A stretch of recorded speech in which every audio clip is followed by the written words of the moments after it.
Hey everybody, welcome back to the Comic Wall. It's me, the Outcast Angel, and today let's talk about issue 1 of Robert Kirkman, Image Comics, and Skybound's newest but surprise series, Die, Die, Die. Now, the reason why I say this is a surprise series is because if you've been paying attention to some of the Skybound news and to my last video, which I'll leave a link in the description, uh, Robert Kirkman did not announce this series until less than 24 hours before the release date. And I've never heard of a comic series ever doing that. And so, that Robert really broke some ground here because his excuse for this was to try and bring back the magic of going to a comic shop and not knowing what you're gonna get, you know?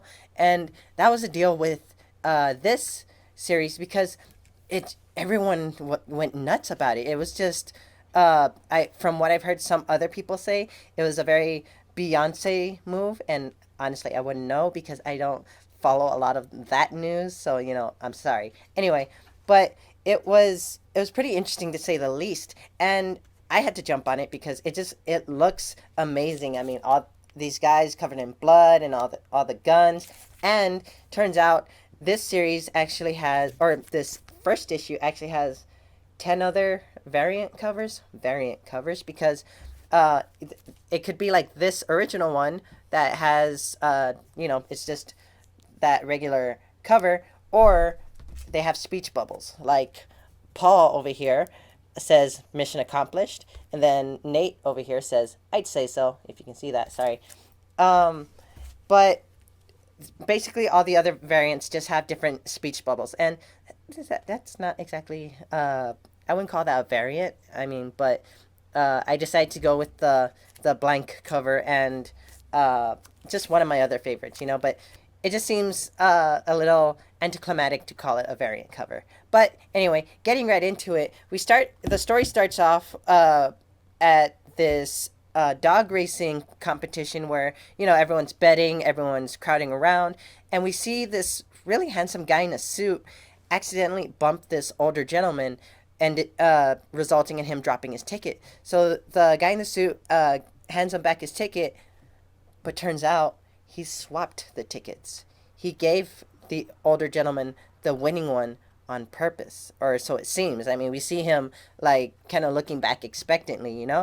And turns out this older gentleman actually won a lot of money because it was one of the bets that everyone bet against, and very few people bet for. So he won a lot of money in that sense. Next, we see this guy in the suit riding away on a gorgeous motorcycle. First off, and all of a sudden he's in a shootout with some guys in this big old SUV, and they end up ramming him off the road. And as he's trying to recover, they pour out of this van and go to attack him. But out of the six guys that pour out of that van, he automatically kills four of them really really quickly, to say the least. And while he's taking care of this fifth man, this the one of the other ones who kind of had to regroup catches him off guard and takes a knife to his nose, and he actually cuts it off. And oh, I cringed so hard when I first read this because that was just brutal. Anyway, in this next scene we see little dialogue going on saying, "We don't like to admit it, but this is an evil world where evil people do evil shit all the time. Thankfully, there's a secret cabal within the United States government that works outside our normal system of or our normal system to influence world matters. Through targeted assassination, the world around us is manipulated right under our noses." Heck, get it? Mostly for the better, sometimes for individual gain. So if you're hurting people, somehow making the world worse than it already is, or even just standing in the way of something good happening, someone could right now be giving the order for you to, and then we get this great, just I love it so much, this great page where it just says die, die, die, and in the background is this amazing action movie poster looking uh, spread, and I love this because turns out this is actually the promotional poster for the series, and um, and thanks to Greg from Asylum Comics, I was actually able to get this poster, and it just looks great. I love it. So, thanks, Greg. Anyway, uh, in this next scene, we see uh, this secretary. I forgot her title, but she's a secretary of state in the U.S. government named Connie. And now she doesn't look like she's doing too good. I mean, she's in a dark office. Her desk is a mess. She has some whiskey ready on the side. She does some cocaine off her own phone, for God's sake.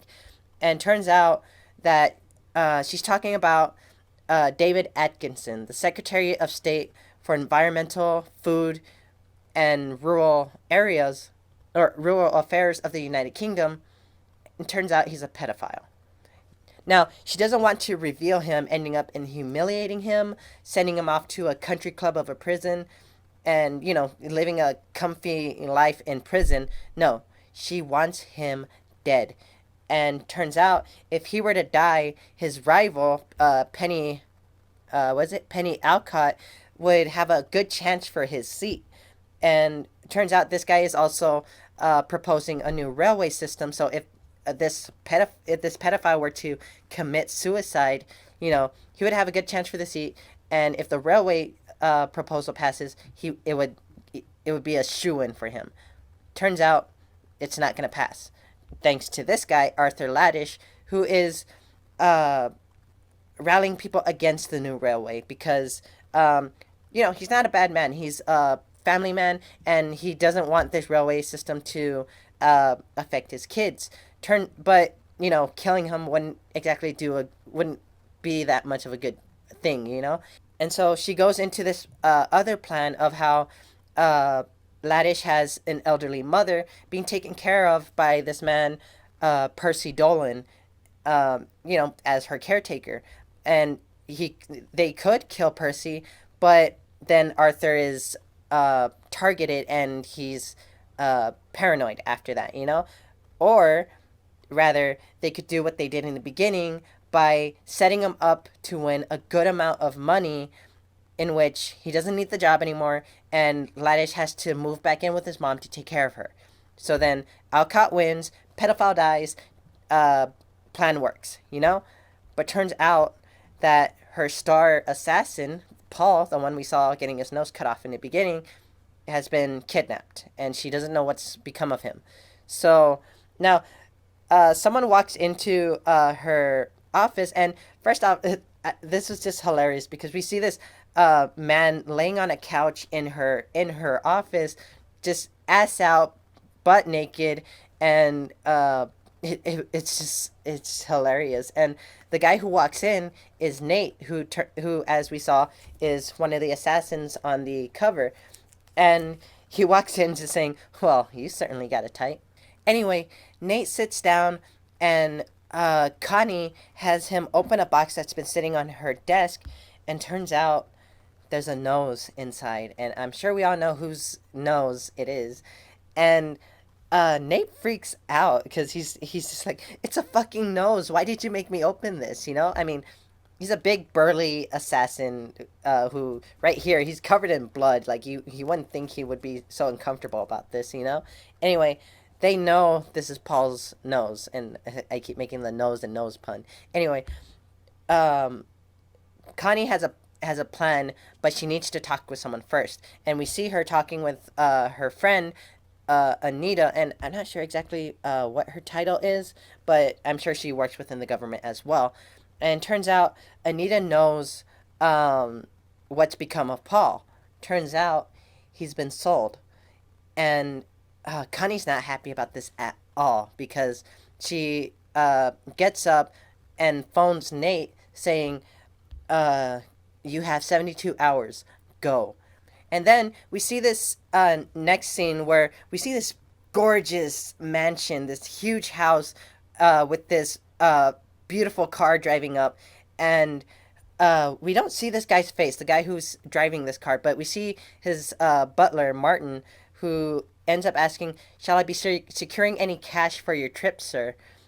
And this guy is standing in front of this wall full of guns and just says, "No, Martin, I won't be buying him with money." So maybe he's going after Paul as well. Maybe he's gonna save him because I can't think of anyone else who would need to be bought with violence. you know.